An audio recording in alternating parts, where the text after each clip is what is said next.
갈대아 우르를 떠나서 내가 살던 곳보다 더 풍족하고 비옥하겠지.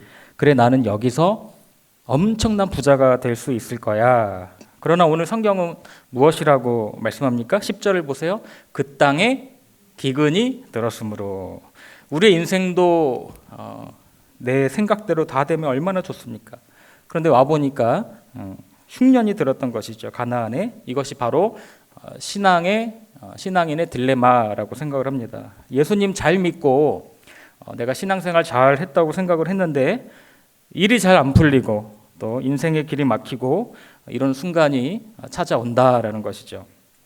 예수님 잘 믿고 또 그 누구보다 학창시절에 공부도 열심히 하고 또 교회 봉사도 열심히 하고 예수님 잘 믿었는데 원하던 결과가 나오지 않고 때로는 실패할 때가 찾아올 수 있다라는 것입니다. 요즘에는 입시생들도요 N수생이라고 해가지고 대학 시험을 여러 번 봅니다. 저희 때는 나 때는 이제 재수하면은 큰일 나는 것처럼 생각을 해가지고 결코 재수를 하면 안 된다. 부모님도 막 협박을 하고 그랬는데 요즘에는 N수생이라고 해가지고요 대학 시험을 여러 번 봐요. 여러 번. 제가 아는 어떤 청년은 연대를 들어갔는데 이제 마음에 안 들어서 또 고대를 들어갔어요. 한 해를 지나서. 그래서 또 연락을 해보니까 또 시험을 보고 고대를 또 들어갔대요. 무슨 얘기냐 했더니 과가 마음에 안 들어가지고 그래서 1학년만 3번을 다니고 있는 그런 청년도 있습니다. 저도 대학 시험을 한 3번 정도 이제 봤는데요. 이제 들어간 대학이 마음에 안 들어서 또 보고 해가지고 한 3번 정도 그렇게 봐가지고 4대 명문 해병대로 들어가게 되었습니다.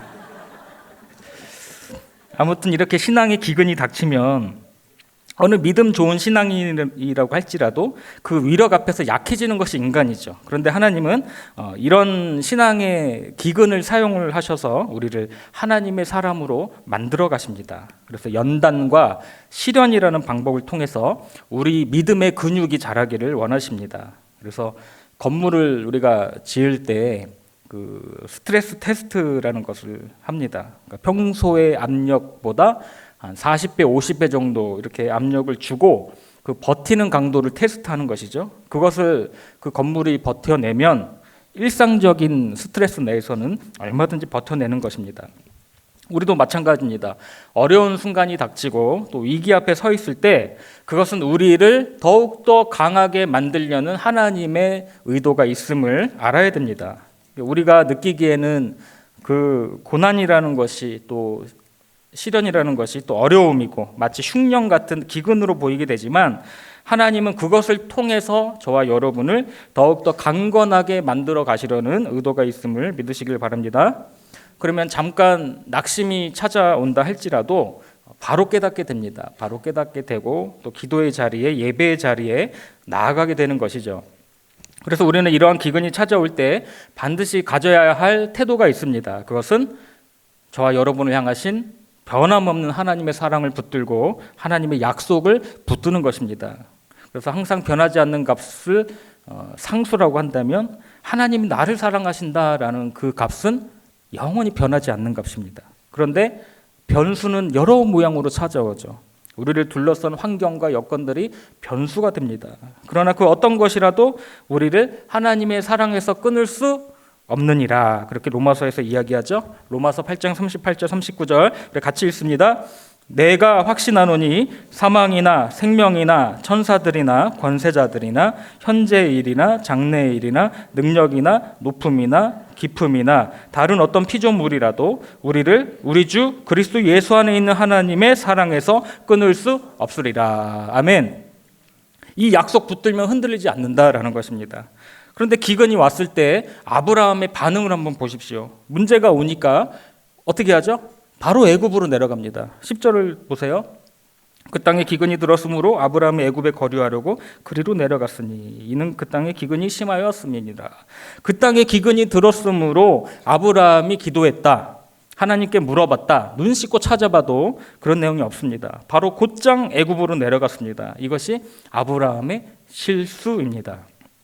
기근이 왔을 때 하나님의 뜻을 구하고 하나님께 먼저 물어봐야 됐습니다. 하나님, 이렇게 힘들게 하나님의 열심대로 하나님이 저를 밀어주셔서 가나안까지 왔는데 이 땅의 기근입니다. 그럼에도 저희 가정은 신실하신 하나님을 믿습니다.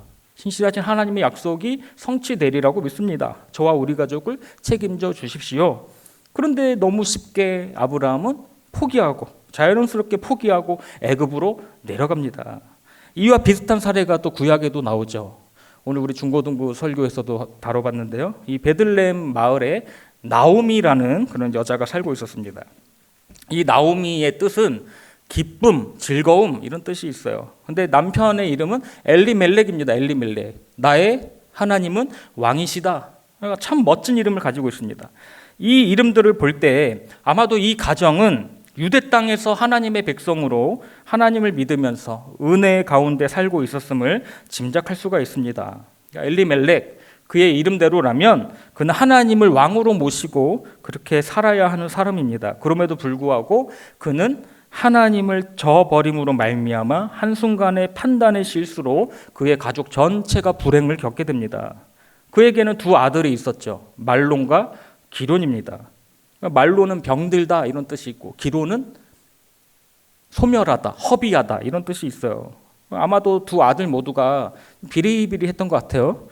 그러니까 두 아들 모두가 허약하니까 또 나중에 다 죽잖아요. 이것을 통해서 오늘 성경이 우리에게 말하려고 하는 것은 하나님의 백성이 세상의 양식을 따라간 결과는 병들고 허비할 따름이다라는 것입니다. 룻기 1장 1절과 2절을 한번 띄워주시고 한번 보세요. 사사들이 치리하던 때에 그 땅에 흉년이 드니라. 유다 베들레헴의 한 사람이 그의 아내와 두 아들을 데리고 모압 지방에 가서 거류하였는데 같이 읽습니다.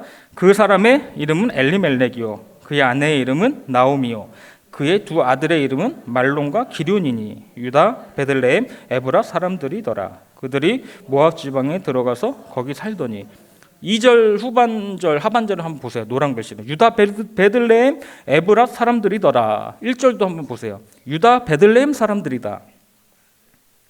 연속적으로 얘기하고 있죠. 성경 기자가. 이것은 단순히 그들이 유다 지역에 사는 사람들이란 뜻이 아니라 그 이상의 의미를 발견해야 됩니다. 이것은 바로 하나님을 저버리고 먹고 살기 위해서 하나님을 떠나 모압 땅으로 이주한 하나님의 백성들이다라는 뜻입니다. 그러니까 하나님의 백성들이 믿음의 사람들이 가지 말아야 할 곳 모압 땅에 갔다는 이 성경 기자의 언어 유희입니다. 마치 기근을 피해서 하나님께 물어보지도 않고 내려갔던 아브라함처럼 흉년이 들면 어떻게 해서든 하나님의 품 안에 머무르며 매달려 함에도 불구하고 세상의 성공과 부를 위해서 우상이 가득한 그 이방 땅으로 가차없이 가버린 그들은 불신자들도 아니고 하나님의 이름을 모르는 자들도 아니고 바로 하나님의 백성들이 그리했다라는 것입니다. 그것을 강조하고 있는 것이죠. 물론 그들도 연약한 인간이니까 먹고 살기 힘드니까 자녀들이 배고파서 우니까 엘리멜렉과 나오미는 많은 시간 기도하고 의논하면서 그렇게 결정을 했을 것입니다. 그러나 그렇게 해서 얻은 결론이 무엇입니까? 모압으로 가자는 것이죠. 모압으로. 그래, 우리 조금만 가서 있다가 조금 나아지면 다시 돌아오자. 아마도 그렇게 가족 회의를 했는지도 모릅니다. 그러나 그들의 계획은 얼마 못 가 깨어지죠. 3절을 보세요. 나오미의 남편 엘리멜렉이 죽고 나오미와 그의 두 아들이 남았으며. 모압 땅에서 배부르게 살려고 하던 그들의 계획은 다 수포로 돌아가게 됩니다. 남편이 죽고 차례대로 두 아들이 죽게 되어서 아무도 모르는 곳에서 나오미는 과부가 되는 것이죠. 사실 나오미는 하나님께서 양식을 주시는 그 베들레헴을 떠나서는 안 되었습니다. 베들레헴이 무슨 뜻이죠? 베이트가 집이고 레헴이 떡이니까 떡집이죠. 빵집입니다. 이 빵집에서 누가 태어나시죠? 예수 그리스도, 생명의 떡이신, 생명의 빵이신 예수님이 태어나십니다. 그러니까 먹을 것이 없더라도 하나님의 사람들은 이 베들레헴을 지켰어야 한다라는 것입니다. 물론 베들레헴에 양식이 생겨났다고 해서 나오미와 가족들이 먹을 것이 있을 것이라고 확신할 수는 없지만 결국 나오미는 어떻게 됩니까? 그 모압 땅에서 비싼 수업료를 지불하고 다시 고향으로 돌아가기로 결단을 합니다. 이처럼 인간의 방법과 계획은 하나님이 기뻐하시지 않습니다. 잠언 16장 9절. 자, 시작. 사람이 마음으로 자기의 길을 계획할지라도 그의 걸음을 인도하시는 이는 여호와시니라. 아멘. 바로 이 룻기가 하나님의 백성들이 순간순간 어떤 선택을 해야 되고 어떤 결정을 내려야 되는지 우리들에게 좋은 메시지를 준다고 생각합니다. 그래서 사랑하는 여러분, 우리가 하나님의 뜻 안에서 바른 결정을 하시기를 축복합니다. 신앙인들도요, 자칫 이런 위험에, 시험에 빠질 수가 있습니다. 문제가 생기면 뭐부터 해야 돼요? 기도해야 되고, 또 기도부터 해야 되고, 하나님을 찾고 구해야 되는데 먼저 내 생각, 내 해결 방법, 내가 가진 대안들이 무엇인가, 내 경험이 무엇인가, 그것이 먼저 나아간다는 것이 문제이죠. 나한테 익숙한 것이 먼저 나가고, 먼저 보이는 게 나가고, 사람의 방법이 먼저 나간다라는 것이죠. 그래서 무너진다라는 것입니다. 여러분들 그런 경험들 살아오시면서 조금 있으시죠? 내 고집대로 하다가 비싼 수업료 지불하고 그제서야 깨닫고 돌아올 때가 얼마나 많이 있습니까? 저도 그런 경험들이 너무 많이 있습니다. 만약에 이 아브라함에게 애굽이라는 그 애굽의 젖줄 역할을 하는 그 비옥한 나일강이라는 정보가 차라리 없었다면 아브라함은 이리저리 방황 안 하고 하나님 저희 가족 살려주십시오. 죽자 살자 매달렸을 것입니다. 벽에다가 막 머리 두드리고 금요철회하면서 기도할 것이고 아브라함이 그렇죠? 히스기야처럼 막 벽에다 얼굴을 향하고 면벽기도 하고 주님 살려주십시오. 그러나 우리의 삶을 한번 돌아보십시오. 너무나 대안들이 많습니다. 그래서 고린도전서 1장에 보니까 하나님은 이런 사람 안 쓴다고 하는 것입니다. 하나님은 지혜, 문벌, 학식 있는 이런 사람들 안 쓴다. 고린도전서 1장 27절. 자, 시작. 그러나 하나님께서 세상에 미련한 것들을 택하사 지혜 있는 자들을 부끄럽게 하려 하시고 세상에 약한 것들을 택하사 강한 것들을 부끄럽게 하려 하시며 하나님께서 세상에 천한 것들과 멸시받는 것들과 없는 것들을 택하사 있는 것들을 폐하려 하시나니 이는 아무 육체도 하나님 앞에서 자랑하지 못하게 하려 하심이라. 아멘. 하나님 외에 우리가 가진 그 어떠한 다른 대안으로 나간다면 그것이 우리를 더 방황하게 만들고 더 하나님으로부터 멀리 가게 만든다라는 것입니다. 그래서 답은 하나입니다. 오직 하나님만 붙드십시오. 할렐루야. 모세가 은퇴하면서 뭐라고 이야기했습니까? 출애굽기 34장 12절. 자, 시작.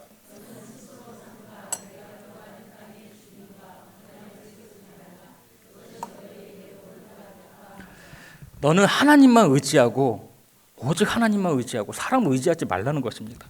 사람 의지하면은 실망한다라는 것이죠. 제가 전도사 때요, 그 전임 전도사 할 때 새 가족들 그 이제 분기마다 이렇게 애찬식을 했는데 제가 이제 그것을 담당했습니다. 이제 그때는 이제 부목사도 아니고 전도사니까 서열에서 밀리는 거죠. 이렇게 김 전도사가 하라고. 부교역자가 한 30-40명 되는 교회였는데 이제 제가 웃기대요. 에? 웃기는 사람이 아닌데 웃긴대요. 그래가지고 아이스 브레이크를 해라. 새 가족들 앞에서. 얼마나 새 가족들은 무표정이잖아요. 뭘 하는지 저도 긴장을 하는 상태니까. 그래서 이제 새 가족들 앞에서 막 손을 높이 들고 찬양하고 제가 못하는 게 율동인데 율동도 하고 막 퀴즈도 내가면서 그렇게 진행을 했는데 그때 이제 담임 목사님께서 이제 항상 이렇게 새 가족들 앞에서 이런 메시지를 전하셨습니다. 새 가족 여러분, 목사도 믿지 마세요. 사람은 믿음의 대상이 아닙니다. 오직 하나님만 믿고 의지하기를 바랍니다. 이거를 이제 애찬식 때마다 그 멘트를 하시더라고요. 사랑하는 여러분, 교회 오시면은 사람이 보이면 안 됩니다. 사람이 보이면 안 돼요. 예수님이 더 크게 보여야 되고 사람이 보이기 시작하면 반드시 문제가 생기게 되어 있습니다. 할렐루야. 또 한 가지 우리가 문제에 직면했을 때 단순해져야 된다라는 사실입니다. 11절 12절 보세요. 자, 시작. 그가 애굽에 가까이 이르렀을 때에 그의 아내 사레에게 말하되 내가 알기에 그대는 아리따운 여인이라 애굽 사람이 그대를 볼 때에 이르기를 이는 그의 아내라 하여 나는 죽이고 그대는 살리리니. 이 구절 보니까요, 아브라함이 기도했어요, 안 했어요? 기도 안 하고 참 많은 생각을 했다. 잔머리를 많이 굴렸구나. 아브라함이 5만 가지 생각을 했구나. 그렇게 알 수 있습니다. 제가 오늘 감기가 들었나 봐요. 콧물이 좀 흐르고 목이 좀 칼칼하고. 여러분들, 생각이 많으면 답이 나옵니까? 엉뚱한 길로 갈 수 있다는 것이죠. 그러니까 자기 머리 짜내다 보면은 혼란과 혼돈만 찾아옵니다. 결론이 좋으면 모르겠지만 대체로 좋지 않습니다. 성도는 그래서 하나님 의지하는 것 답 외에 여러 복잡한 답으로 풀리지 않습니다. 할렐루야. 문제가 생기면 기도해야 되는데 우리들은 5만 가지 생각을 한다는 것이 문제입니다. 그러나 오늘 성경은 우리에게 명확히 이야기해 주죠. 문제 앞에서 생각만 해서는 안 된다라는 것입니다. 아브라함이 5만 가지 생각에서 나온 결론이 뭐예요? 자기 아내를 누이로 속이자라는 것이죠. 이것 때문에 애굽에 가서 큰 문제가 생깁니다. 낭패를 봅니다. 잘 보십시오. 믿음의 조상 아브라함이 믿음의 조상인데 하나님 의지하는 것 빼고 다 합니다. 대안 찾고 쉬운 길 찾고 익숙한 길 찾고 뭐만 없어요? 하나님 의지하는 것만 없습니다. 이것이 우리의 연약한 모습이다라는 것이죠. 이런 인간의 노력, 인간의 한계에 직면하여 우리가 어찌할 수 없을 때 누가 개입하시죠? 누가 개입하세요? 17절. 자, 시작. 여호와께서 아브라함의 아내 사레의 일로 바로와 그 집에 큰 재앙을 내리신지라. 여기서 여호와라는 이름이 처음 등장하죠. 하나님의 이름이 등장하면 그때부터 문제가 해결이 됩니다. 그래서 문제 해답은 결국은 하나님이십니다. 아브라함의 가정이 무너질 뻔했는데 우리 믿음의 가정이 경제적인 이유로, 때로는 자녀들의 문제로, 관계의 여러 가지 문제로 우리 가정이 무너질 뻔했는데 우리 하나님께서 도와주셨다라는 것입니다. 그래서 어느 순간 우리 입에서 우리 삶의 핵심 주어가 하나님으로 바뀌게 된다면 하나님 도와주세요 라는 간절한 고백이 나오면 우리는 인생의 반전을 경험하게 될 줄로 믿습니다. 고 김중권 목사님, 제가 좋아하는 목사님인데요, 백문일답, 그 유명한 그 백문일답이 있죠. 모든 질문에 대한 답은 뭐예요? 오직 지저스. 그죠? 한번 띄워주세요. 누가 나를 위한 놀라운 계획을 가지고 계십니까? 누구세요? 지저스. 누가 우리 가족들을 다 구원시켜 주십니까? 지저스. 누가 민족 복음화를 주십니까? 지저스. 누가 우리의 길과 진리 생명 되십니까? 지저스. 우리의 답은 오직 예수 그리스도. 진리는 단순한 것이죠. 복잡한 것이 아닙니다. 복잡한 수학 공식, 수학 문제 풀려고 그렇게 하는 것이 아닙니다. 누구든지 주의 이름을 부르는 자는 구원을 얻으리라. 할렐루야. 천하 사람 중에 구원을 받을 만한 다른 이름을 우리에게 주신 일이 없으니라. 복음은 단순하지만 명쾌한 것입니다. 그만큼 확실한 것입니다. 이 복음은 우리에게 구원을 주시는 하나님의 능력이 되는 것입니다. 그래서 예수님 붙들면 우리가 승리하게 됩니다. 그래서 백문일답, 이것을 응용해서 우리가 3가지만 질문하고 여러분들이 답을 해주시면 감사하겠습니다. 누가 우리 인생의 주인 되십니까? 더 크게요. 누가 우리 인생의 주인이십니까? 누가 우리의 모든 문제 열쇠를 가지고 계십니까? 오늘 우리는 누구에게 기도해야 됩니까? 이 질문에 여러분들이 자신 있게 예수님이라고 대답을 할 수 있다면 우리는 건강한 신앙을 가지고 있는 것입니다. 사랑하는 여러분, 우리 하나님의 사람들은 하나님이 우리들의 인생을 인도해 가십니다. 우리 인생의 주인이 하나님이시기 때문에 그렇습니다. 그래서 우리는 인간적인 방법이 아니라 하나님의 때를 기다려야 됩니다. 하나님의 때를 기다려야 된다. 아브라함이 그 때를 기다리지 못하고 내 방법대로 일을 추진하다가 누구를 낳아요? 이스마엘을 낳게 됩니다. 그래서 저를 한번 따라 보세요. 서두르면 이스마엘, 기다리면 이삭. 제 인생 철칙으로 삼는 말인데도 저도 실수합니다. 기다렸어야 되는데 그런 경험들이 많습니다. 인생에 기근이 닥치고 시험과 환란이 닥칠 때 우리 믿음의 사람들은 우왕좌왕할 필요가 없습니다. 처음에는 당황할 수 있죠. 처음에는 당황할 수 있어요. 그러나 믿음이 있는 사람들은 곧장 하나님을 묵상하면서 하나님, 왜 이런 일이 나에게 찾아왔을까요? 하면서 하나님께 기도해야 됩니다. 그래서 조용히 눈을 감고 하나님을 묵상하다 보면, 주님의 그 십자가를 묵상하다 보면 하나님의 마음이 느껴지죠. 그래서 기도하다가 울다가 통곡하다가 웃다가 마음의 평정심이 생기고 다시 힘을 내야 된다라는 그런 마음이 올라오게 됩니다. 믿음이 연약할 때는 낙심되었다가 회복되기까지 오래 걸립니다. 그 시험 기간이 오래 걸려요. 그러나 성숙한 믿음일수록 낙심되었다가 회복되는 속도가 조금씩 빨라집니다. 문제는 여전히 그대로 있지만 하나님이 더 커 보일 때가 반드시 오게 됩니다. 그러면서 하나님의 방법과 때를 기다리면서 응답이 올 때까지 기다리고 기도하면서 길을 찾아가는 것, 그것이 믿음의 사람들의 방법인 줄로 믿습니다. 하나님은 아브라함의 실수까지 사용하셔서 결국은 이 아브라함을 믿음의 대가로 만들어 가십니다. 그래서 앞이 보이지 않는 미래 때문에, 또 자녀 문제 때문에, 가정의 여러 문제 때문에 걱정하시는 분이 계시다면 오직 하나님만 붙드십시오.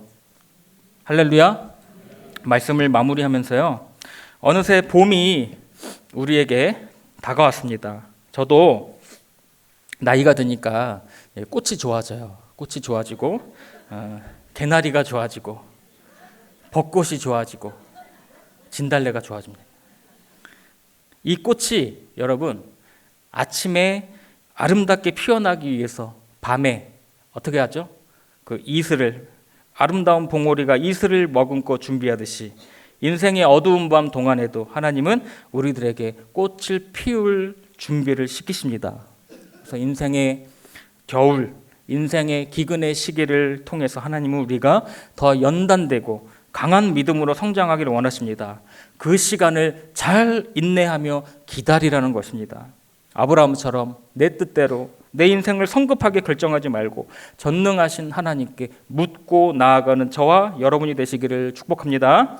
마지막으로 아브라함은 이 모든 것을 크게 깨닫고 모든 것을 어떻게 해요? 다시 원위치로 돌리고 예배를 회복하게 되죠. 그래서 창세기 13장 3절 4절 보시면 전에 장막 쳤던 곳에서 다시 여호와의 이름을 부르면서 예배를 드립니다. 자, 읽습니다. 시작. 그가 베델에 이르며 베델과 아이 사이 곧 전에 장막 쳤던 곳에 이르니 그가 처음으로 제단을 쌓은 곳이라. 그가 거기서 여호와의 이름을 불렀더라. 모든 문제의 열쇠는 하나님과의 교통, 하나님과의 만남, 하나님과의 사귐에 있었구나. 즉 예배에 있었구나. 그가 깨닫습니다. 나오미의 가정처럼 하나님의 백성들은 모압, 세상, 이방 땅이 아니라 하나님의 백성들은 베들레헴, 즉 예수님 안에 거해야 하는구나. 그가 깨닫게 되는 것이죠. 바로 우리 삶의 모든 문제 열쇠는 예배의 회복에 달려 있었구나. 하나님과의 관계 회복이 먼저구나라는 사실을 믿으시기를 축복합니다. 마태복음 6장 33절 제가 읽습니다. 그런즉 너희는 먼저 그의 나라와 그의 의를 구하라. 그리하면 이 모든 것을 너희에게 더하시리라. 먼저 하나님의 나라, 하나님의 의를 구하실 때 이 모든 것들이, 이 모든 축복들이 보너스로 응답될 줄로 믿습니다. 그래서 오늘 말씀을 통해서 실수투성이 아브라함도 이렇게 하나님이 믿음의 대가로 만들어 주셨음을 기억하시고 우리 인생의 시련과 기근이 다가올 때 사람 의지하지 말고 내 생각, 내 방법대로 결정하지 말고 주님이 말씀하실 때까지 인내하면서 또 기다리면서 주님의 방법과 그 때를 기다리면서 아름다운 결실로 또 아름다운 결말로 우리에게 주실 것을 믿으시기를 주님의 이름으로 축복합니다.